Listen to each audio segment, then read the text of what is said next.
하나님의 말씀 마태복음 2장 1절에서 12절입니다. 마태복음 2장 1절에서 12절까지입니다. 한 절씩 교독하도록 하겠습니다. 헤롯 왕 때에 예수께서 유대 베들레헴에서 나심에 동방으로부터 박사들이 예루살렘에 이르러 말하되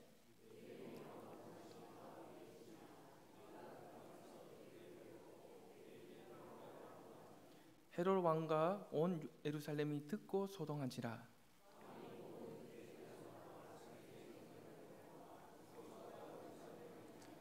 이르되 유대 베들레헴이오니 이는 선지자로 이렇게 기록된 바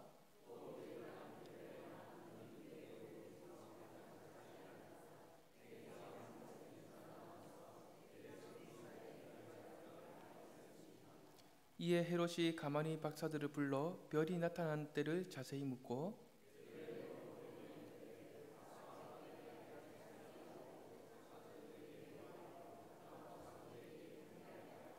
박사들이 왕의 말을 듣고 갈새 동방에서 보던 그 별이 문득 앞서 인도하여 가다가 아기 있는 곳 위에 머물러 서 있는지라.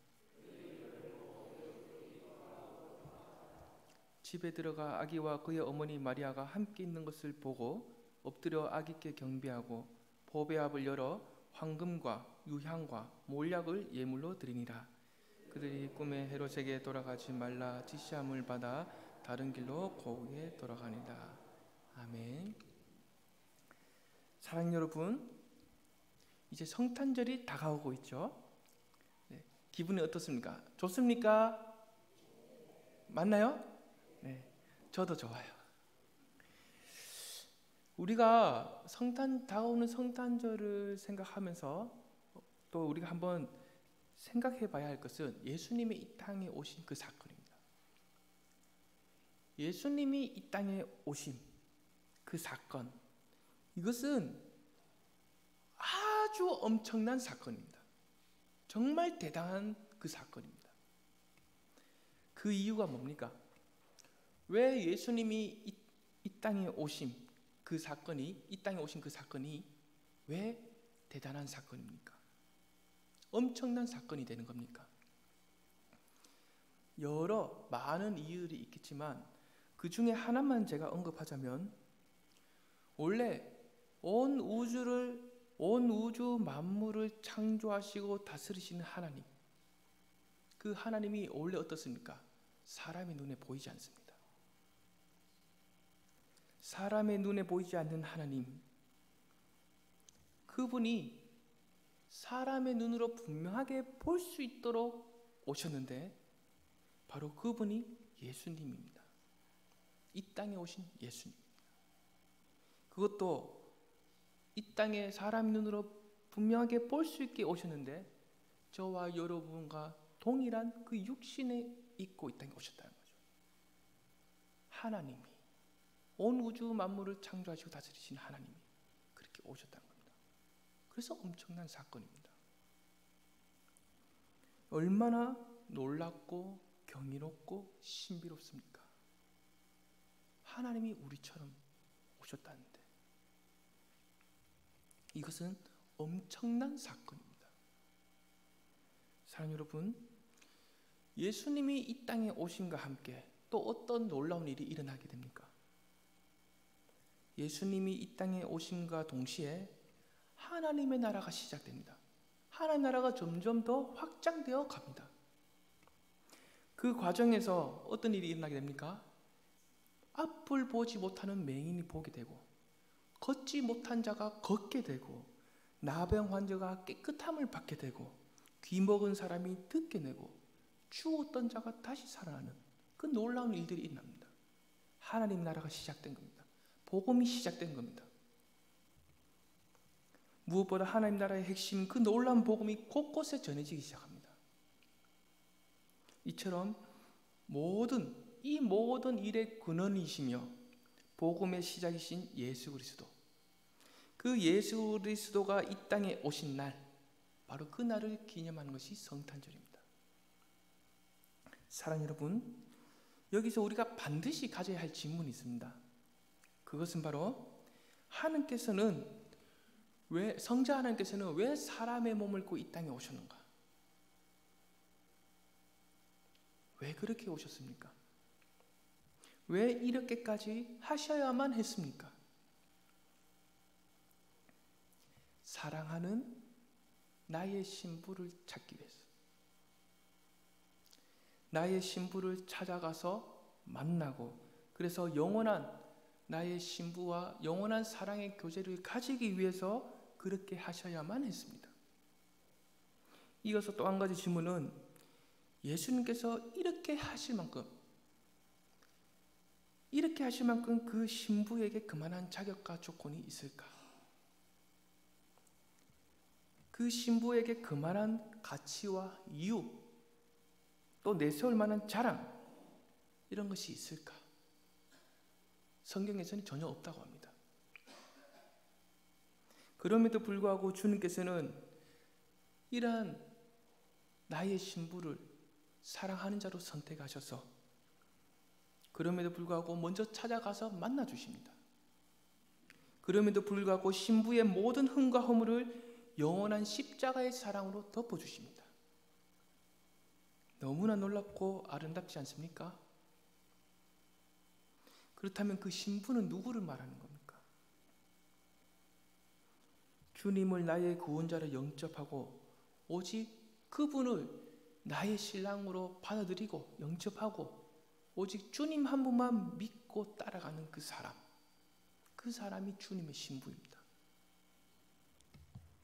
사랑하는 여러분, 구약의 백성들은 메시아에 관한 하나님의 그 예언과 약속을 붙들고 그 간절한 마음으로 기다리고 있었습니다. 그 기다림 끝에 결국은 어떻게 됩니까? 영적으로 칠흑같이 어두운 그 시대에 그 예언과 약속대로 환한 생명의 빛이신 예수 그리스도가 정말로 오시게 됩니다. 이것을 신학적인 용어로 표현하자면 예수님의 초림이라고 하죠. 첫 번째 오심. 그렇다면 신약시대 이후에 살아가고 있는 오늘날 우리는 어떤 기다림을 가지고 살아가야 합니까? 십자가에 달려 죽으셨다가 다시 부활하신 가운데서 하늘로 승천하신 예수님, 그 예수님이 다시 이 땅에 오실 것을 기다리면서 살아가야 합니다. 이것을 또 신학적인 용어로 표현하자면 예수님의 재림이라고 하죠. 즉 오늘날 우리는 재림하실 예수님, 그 예수님의 재림하실 예수님의 신부로서 가져야 할 그 기다림이 우리가 갖고 있어야 합니다. 여기서 우리가 믿음으로 확신해야 하는 것은 신랑 되신 예수님이 신부인 지금 내 눈에 전혀 보이지 않는다고 해서 예수님이 없는 것이 아니라는 거죠. 신약 시대에서 구약의 예언과 약속대로 아기 예수님이 탄생하셨던 것처럼, 초림을 하셨던 것처럼 예수님은 반드시 기록된 이 말씀대로 다시 재림하신다는 겁니다. 그럼 그때까지 예수님은 무엇을 하고 계십니까? 이에 대하여 요한복음 14장 3절에 이렇게 기록하는데요. 제가 한번 읽어보겠습니다. 가서 너희를 위하여 거처를 예비하면 내가 다시 와서 너희를 내게로 영접하여 나 있는 곳에 너희도 있게 하리라. 사랑스러운 나의 신부와 영원한 사랑의 교제를 나눌 수 있는 그 거처를 예비하고 계신다는 거죠. 여기서 우리가 기억할 것은 예수님이 다시 재림하실 때는 초림 때와 같이 다시 아기로 탄생하시는 것이 아닙니다. 모든 것을 다스리고 통치할 수 있는 그 왕권을 가진 만왕의 왕으로서, 또한 부활의 몸을 입고 하늘로 승천하신 그 모습 그대로 이렇게 가장 멋진 신랑으로 재림하신다는 거죠. 그때부터 어떤 놀라운 일이 일어나게 됩니까? 신부인 우리의 눈에 전혀 보이지 않고 전혀 만질 수 없었던 주님, 그 주님이 그때서야 비로소 분명하게 보이기 시작합니다. 마치 신랑과 신부가 서로를 얼굴을 마주하고 있는 것처럼 그렇게 분명하게 보이게 됩니다. 우리도 역시 신랑이신 그 예수님의 얼굴을 마주하게 된다는 거죠. 그때에는 그분의 손도 만질 수가 있을 것이고 달려가서 그분의 품에 안길 수도 있을 겁니다. 그때는 바로 이것이 주님의 신부인 저와 여러분이 그 기다림 끝에서 누리게 될 어린 양의 혼인잔치입니다.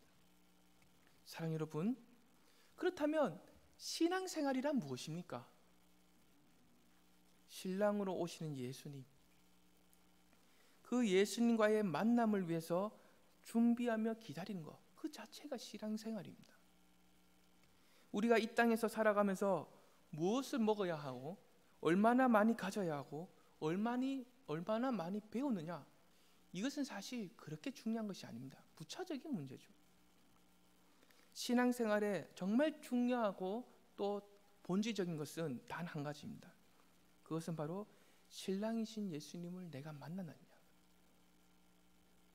사랑 여러분, 메시아이신 예수님이 탄생하면 나타난다라고 하는 그 별이 있었습니다. 그 별에 있다는 이야기가 있었습니다. 그 이야기를 듣고 이 동방에서 연구하던 박사들이 정말로 그 별이 나타나는 것을 알게 되었습니다. 그리고 그 별을 따라가게 됩니다. 그래서 아주 먼 동방에서부터 그 메시아를 만나기 위해 예루살렘까지 찾아오게 되죠. 그 별을 보면서 따라오게 되죠. 이어서 오늘 본문 2절 한번 보십시오. 그들이 어떻게 말하고 있습니까? 유대인의 왕으로 나신 이가 어디 계시냐? 우리가 동방에서 그의 별을 보고 그에게 경배하러 왔노라. 계속해서 한번 3절 보십시오. 이때부터 어떤 일이 일어나게 되죠? 헤로드 왕과 온 예루살렘이 소동하게 됩니다. 여기서 소동했다는 것은 너무나 당황스럽고 놀랐다, 또는 너무나 불안하고 초조하다, 안절부절하다, 이런 뜻이죠. 그렇다면 그들이 이렇게 소동을 하고 있는 이유가 무엇입니까? 하나님의 예언과 약속대로 메시아를 보내줄 것이다. 메시아가 오시기만 하면 우리를 죄에서 해방시키고 우리를 하나님 나라로 이끌어 갈 것이다. 이 복음에 대해서 그들도 충분히 알았을 겁니다. 어느 정도는 알았을 거예요. 그런데 정말로 그 메시아가 베들레헴에 탄생했다는 겁니다. 얼마나 놀랍고 당황스럽겠습니까? 여기서 참 흥미로운 것은 이 동방 박사들 외에는 아무도 어떻습니까? 그 아기 메시아를 찾아가지 않고 있다는 거죠. 아주 오래전부터 메시아에 대한 예언과 약속을 들어왔고 어느 정도 알고 있지만 그 메시아를 기다리면서 예배도 드려왔고 기도도 드렸고 제사도 드렸고 헌금도 드렸고 회당에 모여서 성도들끼리 모여서 메시아에 관한 이야기도 나누고 교제도 했지만 정말로 그 메시아가 탄생을 했지만 그 메시아를 찾아가서 만나고자 하는 마음이 없습니다. 그래서 동방 박사들 외에는 그 메시아이신 예수님을 찾아간 사람이 아무도 없습니다. 여기서 우리는 무엇을 발견하게 됩니까? 그들의 신앙 상태를 우리가 발견할 수 있죠. 그들의 신앙은 마음으로 믿어서 시작된 신앙이 아니라 그저 머리로 동의하는 그 수준에 있었던 겁니다. 그 수준의 신앙으로 갖고 있었던 겁니다. 그래서 정말로 메시아가 탄생을 했지만 그 소식을 전해주기도 했지만 그들의 몸과 마음이 어떻습니까? 메시아를 향해서 나아가지 않고 있다는 거죠. 만약에 마음으로 믿어서 시작된 정말 참된 신앙이라면 어떤 반응이 일어나야 합니까? 소동하는 것이 아니라 그 제자리에서 머물고만 있을 것이 아니라 당장에 그 메시아를 향해서 달려가야 합니다. 그 메시아를 향해 달려가서 아기 예수님께 경배와 찬송을 올리는, 기뻐할 수 있는 그 반응이 나타나야 하는 거죠. 하지만 그들은 마음으로 믿어서 시작된 그 참된 신앙이 아니기 때문에 그저 머리로만 동의하는 신앙이었기 때문에 이러한 반응이 나타나지 않습니다. 이와 같이 머리로만 하는 신앙은 메시아이신 그 예수님이 눈앞에 나타난다 할지라도 내 몸과 마음을 움직이지 못합니다. 그분께 끌고 가지도 못합니다. 그분께 당장에 달려가야 하고 엎드려져야 하고 경배와 찬송을 올려줘야 하는데 내 몸과 마음을 그렇게 끌고 가지를 못합니다. 머리로 신앙하면 그렇습니다. 오히려 목이 뻣뻣해지고 냉소적인 반응을 하게 됩니다. 마치 이 예루살렘에서 메시아의 소식을 들었던 그들처럼 말입니다. 사랑하는 여러분, 이것은 시대를 초월하는 진리의 공식입니다. 즉 오늘날 이 시대에도 오늘날 여기 있는 저와 여러분에게도 이러한 진리의 공식이 적용이 됩니다. 예를 들면 이런 거죠. 동방 박사들이 메시아 또는 유대인 왕이 탄생했다고 할 때 정말로 메시아가 탄생했지 않습니까? 그래서 이 소식은 기쁜 소식입니다. 복음입니다. 이것을 다르게 표현하자면 메시아에 관한 참된 소식, 즉 복음인데, 이 복음은 오늘날 우리에게 어떻게 다가옵니까? 그냥 보통 일반적인 지식이 아니라 참된 지식으로 우리에게 옵니다. 그 참된 지식으로 우리에게 찾아와서 우리의 머리에만 머무는 것이 아니라 우리의 마음 깊은 곳까지 흘러가게 되죠. 그래서 어떻게 합니까? 그 참된 지식으로 찾아온 복음, 그 복음이 우리의 마음을 싹 다 바꿔버립니다. 뿐만 아니라 우리의 행동, 언어, 살아가는 모습, 우리의 전 인격을 싹 다 바꿔버립니다. 바로 이것이 복음의 시작이고 신앙의 시작입니다. 우리에게 이러한 시작이 있어야 된다는 거죠. 사랑하는 여러분, 우리가 이러한 관점을 볼 때 오늘날에 어떤 문제가 많습니까? 머리만 남고 마음이 없는 신앙생활을 하는 경우가 상당히 많습니다. 그래서 과거에 비해 신앙적인 지식, 머리에 쌓아가는 지식은 정말로 많이 쌓아가고 있지만 그 말씀대로 살고자 하는 진실한 마음, 행함, 이것은 과거에 비해서 상당히 부족한 것 같습니다. 좀 더 실제적인 예를 들면 이런 겁니다. 직장을 다니던 어떤 사람이 전도자를 만났어요. 전도자를 만나서 복음을 듣게 되었고 그 복음을 통해 예수님을 믿겠다는 고백과 결단도 했습니다. 그런데 바로 이때 그 예수님을 믿고 나의 구주로 영접하는 그 순간부터 어떤 일이 일어납니까? 큰 시험이 찾아옵니다. 어떤 시험이 찾아오죠?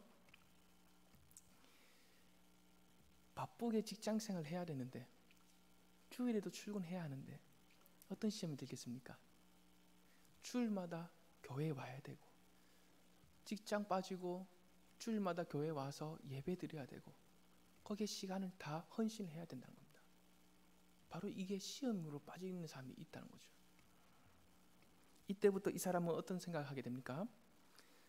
직장이 너무 바빠서 주일마다 교회에 간다고 빠지게 되면 사장님이 참 싫어할 건데, 그리고 내가 받아야 할 수당도 줄어들게 될 텐데, 이거 너무 곤란하네. 안 되겠다. 어떡하지? 이렇게 해서 예수님을 믿고 따르겠다는 고백이 어느 순간 사라지고 하던 신앙생활도 중간에 포기하는 경우가 상당히 많습니다. 그 이유가 무엇입니까? 왜 이러한 문제가 생기는 거죠? 복음이 이 사람에게 찾아올 때 참된 지식이 아닌 그냥 일반 지식으로 왔기 때문입니다. 이처럼 복음이 일반적인 지식으로 오게 되면 어떤 어려움, 갈등, 시험을 만나게 될 때 예수님을 믿고 따르겠다고 했던, 그렇게 열정적으로 했던 그 고백이 사라집니다. 또 평소에 그렇게 열심히 하던 신앙생활도 중간에 포기할 수밖에 없습니다. 그런데 참 안타까운 것은 제가 지금까지 사역을 해오면서 이러한 사람들을 실제로 너무나 많이 봤다는 거죠. 사랑하는 여러분, 동방 박사들을 보십시오. 그들의 삶의 현장에서 그들도 나름대로 생계를 유지하면서 먹고 살아야 되는 입장입니다. 일을 해야 돼요. 돈을 벌어야 돼요. 연구해서 직장생활을 해야 돼요. 하지만 오늘 본문을 보시면 어떻습니까? 자신들에게 그러한 희생과 손해가 있다 할지라도 메시아의 탄생을 축하하기 위해서 먼 길을 걸어왔고 실제로 축하하며 경배하고 있다는 거죠. 그들의 몸과 마음이 어떻게 하고 있습니까? 메시아를 향하고 있습니다. 메시아께로 이끌어오고 있습니다. 바로 이것이 우리가 가져야 할 모습입니다. 그러므로 오늘 이 말씀이, 오늘 함께 나눈 이 말씀뿐만 아니라 성경에 기록된 그 모든 말씀이 그냥 우리에게 일반적인 지식으로 와서 동의하고 그냥 끄떡끄떡 하는 것이 아니라 어떻게 해야 합니까? 우리의 마음 깊은 곳에 참된 지식으로 찾아와야 됩니다. 그것을 위해서 우리는 기도해야 되고 간절함이 있어야 되는 거죠.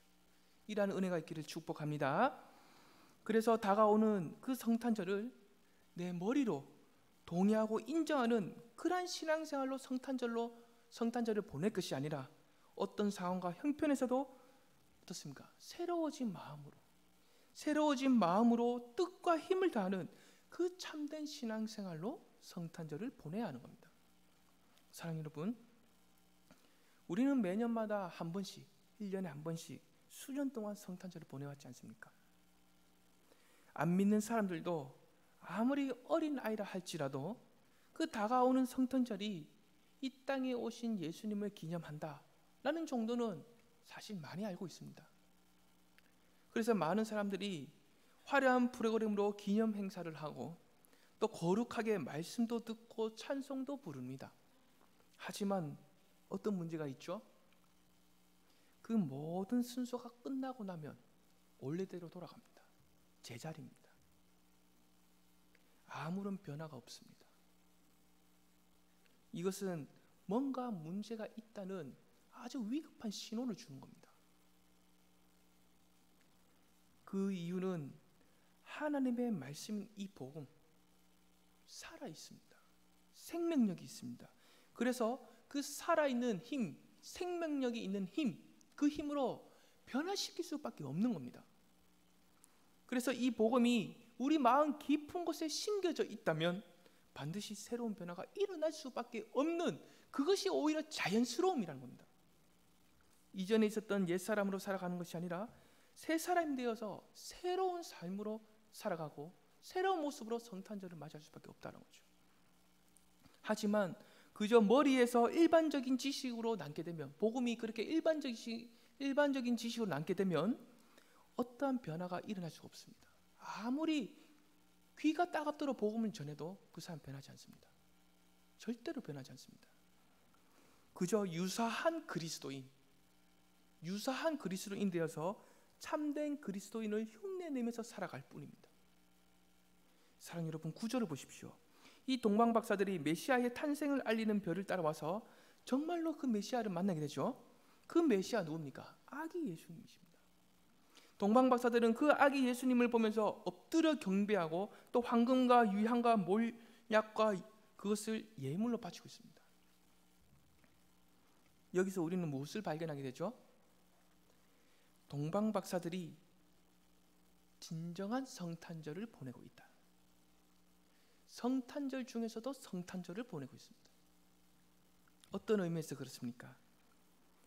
메시아이신 그 예수 그리스도 만났기 때문입니다. 우리도 동일합니다. 우리도 다가오는 그 성탄절을 성탄절답게 보내려면 그 동방 박사들이 만났던 예수 그리스도, 그 예수 그리스도를 우리도 만나야 합니다. 하지만 어느 날 곳곳에는 정말로 저급하고 변질된 그러한 성탄절을 보내는 경우가 상당히 많아요. 즉 나를 위한 화려함과 나의 재미, 나의 감동, 나의 선물, 나를 위한 여행, 이런 것은 있지만 내가 진정으로 만나야 할 예수 그리스도가 없습니다. 성탄절의 주인이신 예수 그리스도가 없다는 거죠. 이것은 성탄절을 성탄절답게 보낸 것이 아닙니다. 어떤 면에서 보면 메시아의 거룩한 탄생, 그 거룩한 탄생을 무시하고 조롱하는 겁니다. 적어도 하나님의 백성인 우리는 다가오는 그 성탄절을 그렇게 보내서는 안 된다는 거죠. 계속해서 8절을 보십시오. 헤롯이 동방 박사들에게 어떤 지시를 내리고 있습니까? 가서 아기에 대하여 자세히 알아보고 찾거든 내게 고하여 나도 가서 그에게 경배하게 하라라고 하죠. 이 반면에 또 12절 한번 보십시오. 동방 박사들이 꿈을 통해서 헤롯에게 돌아가지 말라는 하나님의 지시를 받게 됩니다. 양쪽의 지시를 받았습니다. 그죠? 그래서 이 동방 박사들이 이 둘 중에서 누구의 지시를 따르게 되죠? 하나님의 지시를 따르게 됩니다. 여기서 우리는 또 어떤 교훈을 발견하게 됩니까? 신앙생활이라는 것은 누구의 명령과 지시를 따를 것인가, 또는 나에게 지시할 권한을 가진 왕은 누구인가, 이것에 대한 싸움이라는 거죠. 그래서 신앙생활이라는 것은 머리로만 하는 것이 아니라 나의 왕이 누구인지 그 분명하게 알게 되는 참된 지식을 갖고 마음의 큰 결단, 이 두 가지는 꼭 한 번 거쳐가야 되는 단계입니다. 즉 과거에는 돈이 우선이고 직장이 우선이고 사람이 우선이었지만, 또 세상의 명령과 세상의 지시를 따르는 것이 더 우선이었지만, 이제는 어떻게 합니까? 나의 왕이신 주님과 주님의 그 말씀, 그것만이 가장 우선이 되고, 그러므로 나의 전부를 주님께 바친다는 그 고백과 함께 살아가야 된다는 거죠. 이러한 결단이 반드시 있어야 된다는 겁니다. 이것이 안 된다면 신앙생활을 시작했다? 이렇게 말하기는 사실은 어려운 겁니다. 사랑하는 여러분, 죄인인 우리가 주님을 만날 수 있게 하는 복음, 우리를 거룩하고 새롭게 하는 복음, 하나님의 아름다움과 그의 영광을 드리는 복음, 이 복음이 본격적으로 시작되었음을 알리는 것이 무엇입니까? 하나님의 아들이신 그 예수 그리스도의 탄생입니다. 바로 여기에 성탄절을 기념하고 기뻐야 해야 하는 핵심 이유입니다. 그래서 우리가 성탄절을 보낼 때 이 놀라운 사실을 잊어버리고 보내서는 절대로 안 됩니다. 우리 함께 말씀을 생각하면서 그 하나님의 놀라운 복음, 사랑을 함께 찬양으로 한번 고백하며 나가겠습니다. 내 안에 주를 향한 이 노래 함께 찬양하겠습니다.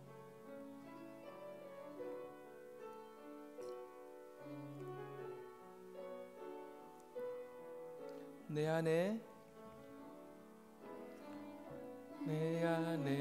주를 향한 이 노래, 원한 노래 있으니, 날 향한 주님의 크신 사랑, 영원한 찬양하리라. 십자가 그 사랑 찬양하리. 하신 그 사랑, 내 삶을 들여 찬양하리라.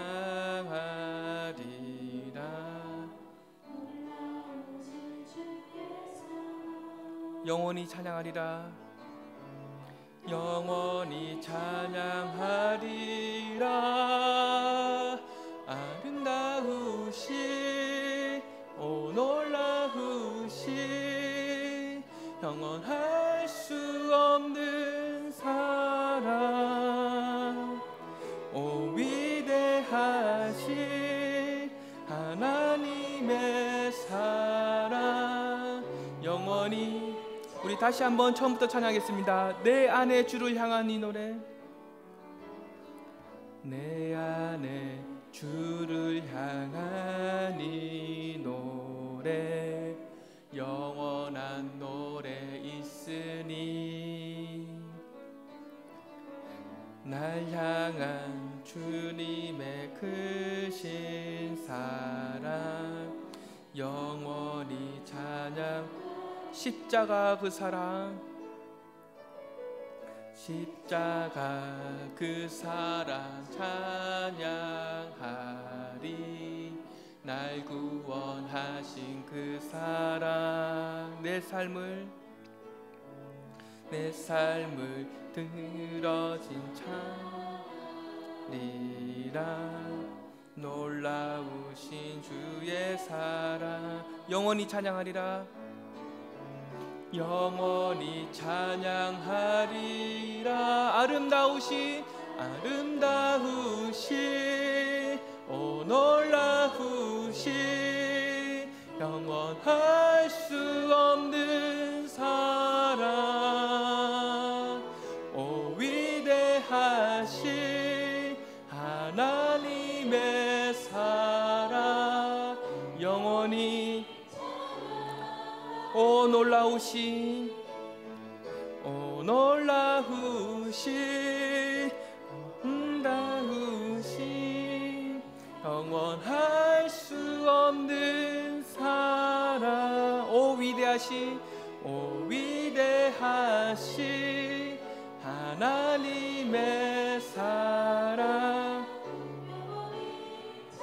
한 번 더 고백하겠습니다. 아름다우신 아름다우신 오 놀라우신 영원할 수 없는 사랑 오 위대하신 하나님의 사랑 영원히 찬양하리. 아멘이십니까? 사랑 여러분, 이제 성탄절이 얼마 남지 않았습니다. 그 전에 먼저 제가 추천하는 것은 우리 자신부터 먼저 돌아봤으면 좋겠습니다.